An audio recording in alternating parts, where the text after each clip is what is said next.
Welcome back to the Liquid Studios show. In this episode, we're joined by Debbie Davidson.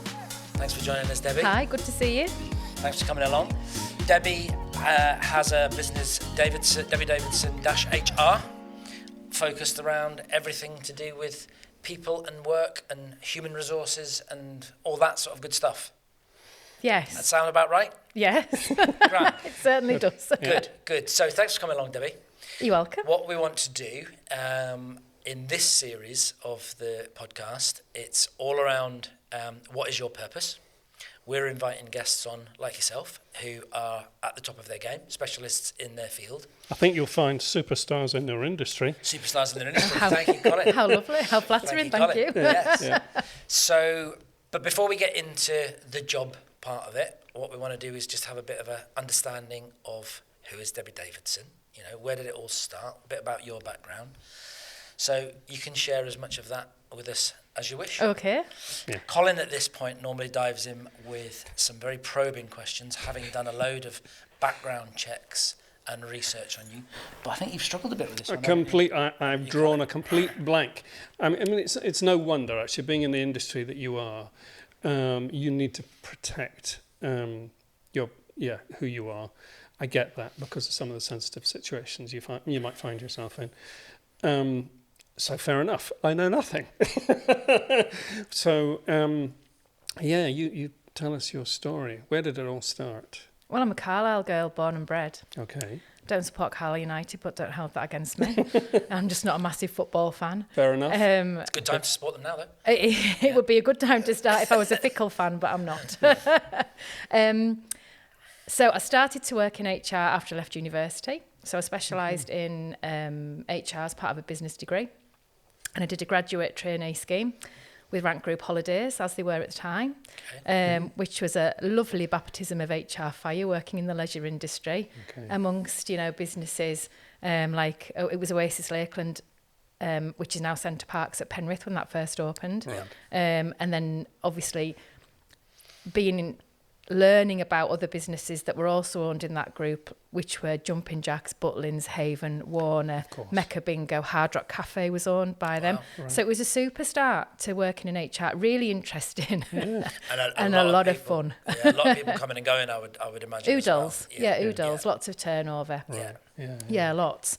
And in 2000, I went self-employed, I'd been made redundant, and I didn't want to be made redundant again. So I decided I'd stick my toe in the water and do something for myself. And when was that, Debbie? How long ago was that? 2000. 2000? 23 years 23 ago. 23 years and your own business. Brilliant. Yes, yeah. Blimey. So going out on your own, awesome. Where was the inspiration for that? I mean, was this parental? Was this uni? Where did that inspiration? I don't know, sort of, or the reason to do it. Where did that come from for you? It was just a natural thing? Yeah, I think so. I wasn't particularly happy working shifts, unsocial hours, weekends, bank holidays, which the leisure industry that I was based in was doing. Yeah. And I wanted some more autonomy. I wanted to make more money. Gotcha. And I wanted to have some freedom and control over what I did and when and who I worked with. Quite right. So, amazing. So I had 0 clients, Right. And I got one client, somebody via a friend who took a punt on me, and 1 led to 2, 2 led to 4, 4 led to 8, 8 to 16. It grew exponentially, really. Wow. And it's grown from there. Yeah. So gradually, across multi-sectors of business, from charitable, mainly SME businesses in private sector. Got you. Yeah. The work that I do is supporting people with people stuff. Yeah. Okay, fair enough. So, and it's not in any particular industry or particular niche. It's just across the board what anyone needs. I mean, obviously you started in leisure, but that's not the case now. It's across everything. Yeah, leisure and hospitality, catering, early years education, professional services, tech companies, construction, training companies. obviously. Yeah, construction. Yeah. A wide variety, really. I don't have a specialism in a particular industry. I don't touch public sector. That is a completely different specialism. Right, got you. But private sector SME is my thing. And people get you involved because of extreme situations they're typically faced with, or So Or happy occasions too. sometimes happy occasions. Right, okay. Most of my business comes from other people who I've Right. done a decent job for. Yeah. And if a business owner's talked to a business owner about an issue, Yeah. then they'll get in touch with me and say, "Oh, Pete says you've done a great job. You know, can you help me out? Can you tell me what you might do here, or have you got some capacity to give me a hand?" Yeah. Generally, firefighting to start off with. Yes.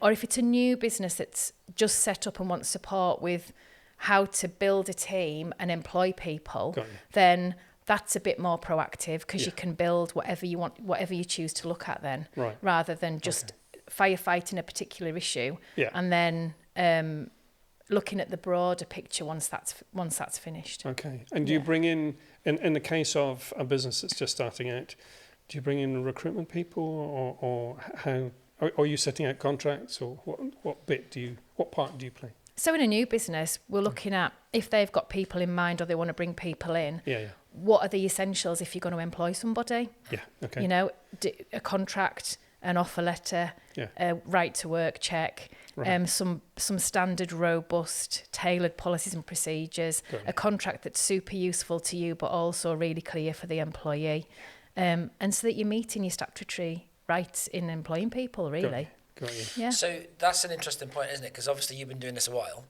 and over 20... Don't over labour on that, 23 Pete. Well, I'm Steady. just thinking, over 23 years, that must have changed a fair bit. The rules must have changed yeah, I mean- somewhat. How do you stay on top of all that? I'm a member of the CIPD, which is the Right. Chartered Institute of Personnel and Development, so I can get lots of information from them. There's some really great law firms locally who do updates. I do loads of reading, and the employment law changes a lot of the time. Yeah. And case law sits on top of employment law, which then helps to apply it and tell us how we ought to work with that in a particular instance, Got you. because that sets a precedent for the next time something like that happens. Yeah. So it comes in two ways, really. Okay. Yeah. So in the sort of, the unpleasant side of HR, when there's disciplinary stuff and there's, crap going on, basically, Yeah. and the boss, the employer goes, "Oh, this is just a headache. Come and sort me out, Debbie." That happens a lot. I'm guessing you're kind of brought in to sort out through some of the crap. The sticky and the muddy is generally, and Yes. the firefighty stuff. Yes. Yeah, it happens a lot. And that must come with its challenges, because you're getting right into someone's life that might not, end particularly well for them in that situation. But you've Yeah. got to sort it out. You've got to try and work your way through it. I would imagine Yeah. that's a bit of a difficult path to navigate sometimes. It is. There's two aspects to that, though. One's about the business owner or the director or the manager that you're working with and what their comfort level is with risk. Yeah. And you're also thinking about the other end of that, which is the employee, about what's going on for them. So it's about a robust process in a risk managed way. There can be a high risk strategy, which is bye. Right. And that might cost you some money. But there's ways to negotiate and manage that in a more safe environment. There might be a medium risk option or a low risk option, which is follow a much lengthier process in a really detailed way. And people's approach to risk and comfort with risk totally differs. Yeah. Of course. And depending on where the risk is and how quickly you need something dealt with, because sometimes something that's really awful needs dealt with really quickly Yeah, of course. Yeah. to exit what is a spreading problem in a team or a Yeah. department or a business, Almost get it nipped so you in the can bud move type forward thing. more Yeah. positively. Yeah. And as long as you can do that in a tactful, respectful, credible and kind way, even if that is a negotiated exit, you're actually then dealing with like that invisible PR after somebody leaves the business. Yeah, sure. Because it's not just about getting somebody out the door, it's how they feel when they leave. Yeah. Because if they don't like you, and Carlisle and Cumbria is quite a small place, Yeah. Yes. Yeah. then that reputation spreads pretty quickly. Yeah, it So does. it's also about how that exit happens, even if it is an exit, and how well you manage that for the fallout afterwards. Yeah.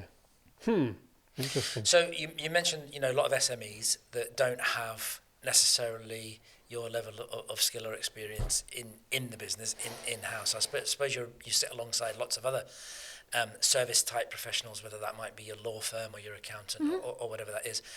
And as a business owner, you kind of you want that sort of network of trust, don't they? That, you know, day to day you tick along until something happens, and then all of a sudden you've got to deal with it, and you've got to be able to bring in the expert in the room, as it were, to help you navigate through that. So I would imagine you, in an SME environment, you probably build quite strong personal relationships with the business owners that you're working with, because they have to put such a level of trust in you. Yeah, I think that's the critical bit, isn't it? And not everybody works well with you because their approach or their standards or the way they like to do business might differ from the way that I deal with people. I'm quite informal.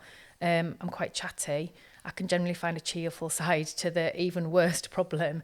But some people don't really like that or don't want that. And if my approach isn't right, then I either know somebody else whose approach might be right, or if I don't have the specialism that person needs, I can ask a really trusted associate or colleague who does health and safety, or who has a speciality or an interest in equality and diversity and inclusion, or who deals with like the organisation development end of things, or the employment law stuff, when that gets to a point where you go, I'm comfortable to that level, but that skill set's now, that's beyond me, so I need to give you to somebody who can look after you better. Right. And those relationships need to be trusting, they need to be credible, and they need to have been established in a way that there's some empathy about the situation. And you choose people to work with that work in a similar way to you, I guess. Yeah.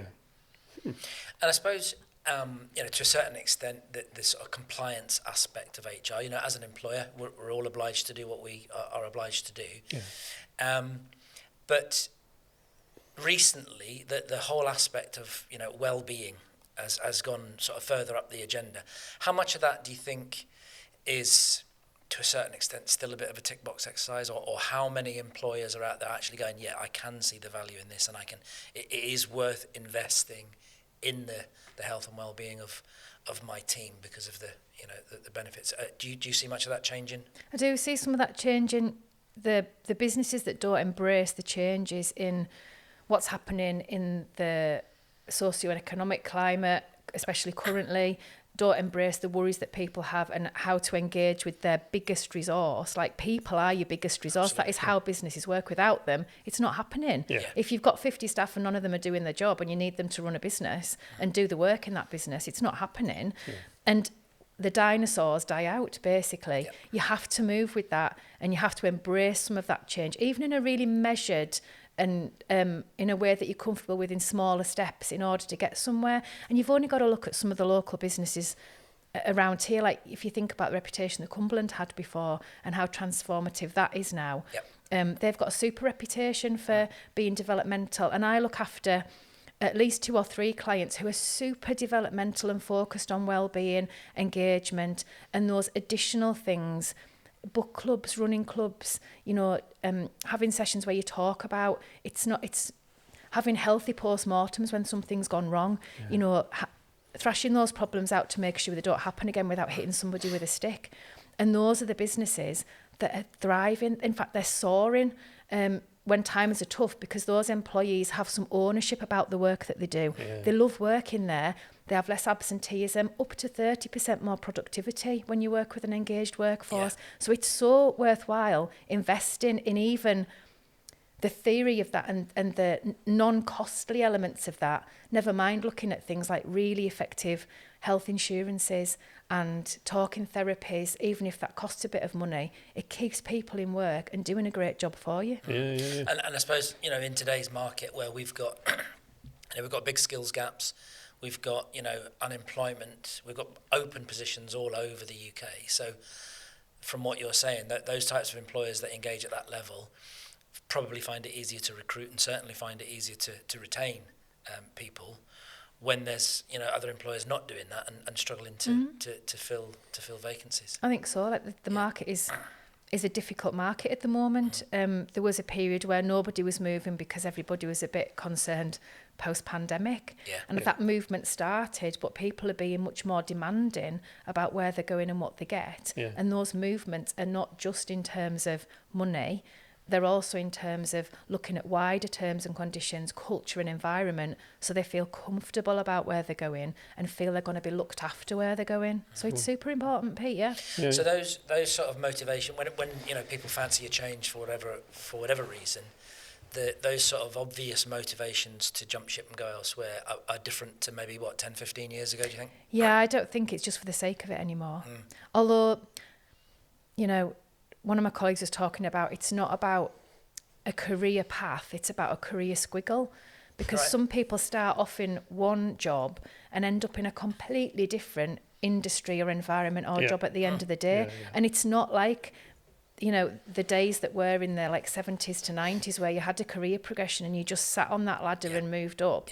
It's about finding somewhere where you're happy and healthy and you're valued and you're enjoying the work that you do, because I think we're all establishing that life's too short and we need to have some well-being and happiness and mindfulness about what we're doing with our lives in amongst all of that. I suppose that's the thing, isn't it? What the pandemic did do for us is just demonstrate how quickly it can all disappear. Yeah, and certainly. There's, you know, a lot of people out there probably doing a bit of a re-evaluation and going, actually, my priorities are now different. And doing different things. What is it that fires your boat these days at work? What is it you get excited about? I get excited about people being interested in what's going on for their people. Okay. So my favourite clients are ones that value their team, that understand the difference that they can make, and that understand that I'm not a specialist in their job and their business, so why should they be a specialist in the work that I do? And understanding that there's a real value in engaging with me in order to help their business to soar and do things a bit differently to the way they might have done. And to help risk manage really tricky situations that actually save a lot of money, time and effort and a lot of grey hairs. It's tough at the top, especially SME business owners. You know, if you've ever employed staff, which I know you have, like managing people is a super complex job because we're all so different. And anybody who invests in that floats my boat, because they are the most important resource. Yeah, brilliant. And so what are the typical nightmares at the moment that you're Come on, share. Just without breaching any just when you think you've seen it all. I mean, really? what can I tell you? From long-term ill health to people doing something very silly, to rubbishy personmanship, and then somebody wondering why that's a problem. I mean, I've seen it all, from thefts to complex grievances to the sublime to the ridiculous. Okay. So, as the sort of what's the right term? Sort of practitioner, then, for the expert in the room that comes in to sort all this shit out. Are there occasions where, let's just say, that employee that's on the receiving end that's done something shoddy and doesn't think it's a problem, and then you're there to sort it all out? Does that ever come back on you in any way? Do you don't have sleepless nights about someone that has come off badly in a situation and potentially holds you responsible? Yeah, I mean, of course I do. I don't think you'd be human if you didn't think about the effect that somebody exiting a job that pays the bills, the mortgage, and helps to feed their children, has, no matter what's happened at work. There has to be an underlying reason for that. Somebody who's done a great job for quite a long time and suddenly doesn't is generally the pattern that you see. Something's gone wrong, either personally or professionally or from a health point of view. And it's about negotiating like what's going on and how can we get to where that business needs to be in dealing with that person without being horrible about it. I mean, sometimes there has to be an element of nobody likes to be dealt with formally in terms of a route to a door and the door being held open. But how you step over that threshold is what makes a difference. So it's a bit like, you're almost like the sort of social worker of the business then, to a certain degree. No, I have very low tolerance, to be fair. And I can talk about all of the kindness and all of and it has to happen. But I get as frustrated as my clients do with the cases that you understand that there is an element of some people, you know, they do have problems that prevent them from doing that job, or ill health, or, you know, something's going on. But if you can't get to the bottom of it and they don't want to talk about it, and there's just no way back because it's been a ridiculously silly or a ridiculously serious matter, then, you know, don't twirl somebody around your head, chuck them in a skip, you know, do your backing and then blame lifting a box. You know, that I don't like that, because I can see the effect that has on the managing director and the leaders in that business, of the time it's taken to investigate and deal with that rubbish. And that person is actually creating their own version of reality in order to suit a purpose, a bigger purpose actually. But you know, that's not right. So I think because I have to deal with things in quite a time effective way, I'm a decent listener, but my advice is fairly blunt. You know, do you want to do this in a well-measured best practice way? Do you need an exit because this is a massive problem? If you do, let's talk about how sometimes fortune favours the brave. You know your people better than me, but sometimes it's worth the investment to get that person back on track. If there's a hope or a shred of light there's just something off, let's get to the bottom of that. Good. So we have a little thing on the show where we want to try and get a little anecdote out of all of our guests. And is there one thing in that, 23 years, that you think, that was amazing, I nailed that, I absolutely did a cracking job on that, or the opposite, where you think, oh, actually that could have gone better, without breaking any confidences? Is there anything that anecdotally you can share with us that would just give us a bit more of an insight into that part of it? I think saving a situation that could have cost an awful lot of money would be a highlight, in terms of a business perhaps not understanding that you can have a protected conversation to try and stop something escalating, because you can't put things back in a box. Once it's happened. If somebody said something wrong and somebody's done something wrong, you can't then rewind and erase, unlike some elements of your podcast, I would assume. What you can do is then manage the outcome. And I think managing a really great outcome in terms of a low level of cost, understanding that there's been faults on both sides, is a great outcome for me, to save a lot of time, effort and stress. And I suppose, you know, there'll be, I'm sure there's examples where, you know, getting it wrong could end a business potentially, you know, reputationally and, you know, all that sort of stuff. I've sat in employment tribunals where I think there's been a robust process followed and a decent dismissal, and you've wondered whether it's going to be upheld or not. That's probably a low light. I think I've sat in 2 in 23 years. One was a winner, one was a loser, but for different reasons to the reasons that we thought there would be. Blimey. Good.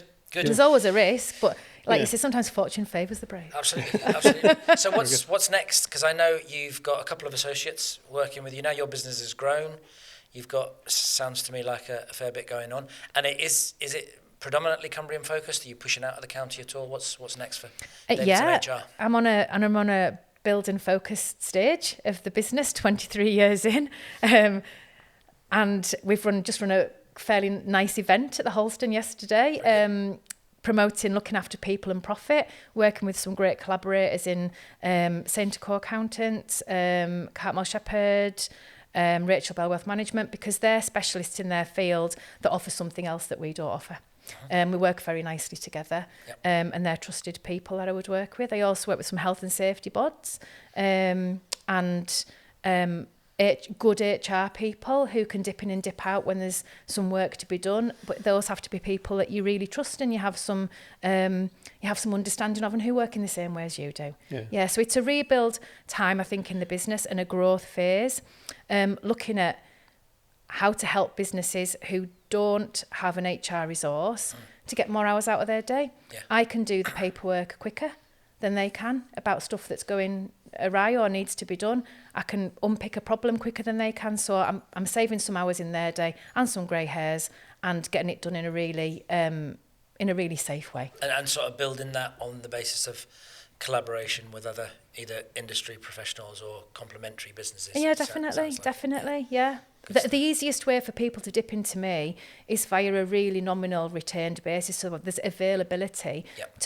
It's like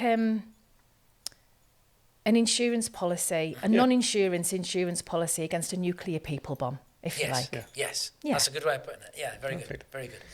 So for people that are out there and watching and listening to this show that have an HR problem that's about to, hit the fan, as it were. Everybody's got one. And they might be thinking, this looks like the person for me. How do they do that? What's the best way for them to hook up with you, Debbie? I've got a contact form on my website, which is davidson-hr.co.uk. I'm on LinkedIn. Okay, great. We shall put those links in the description of the show. Super duper. Yeah. Fantastic. Good. Perfect. So thanks for coming. Thank you. Really good insight into the world of HR. Thanks for sharing that with us and a bit of your story as well. Yeah, that's good. There we have it, folks. That was Debbie Davidson from Davidson HR. If you'd like to see more guests like Debbie on the show, do us a favour, do the like, subscribe and share and all that good stuff. And we shall look forward to seeing you in the next episode. Thanks again. Thank you.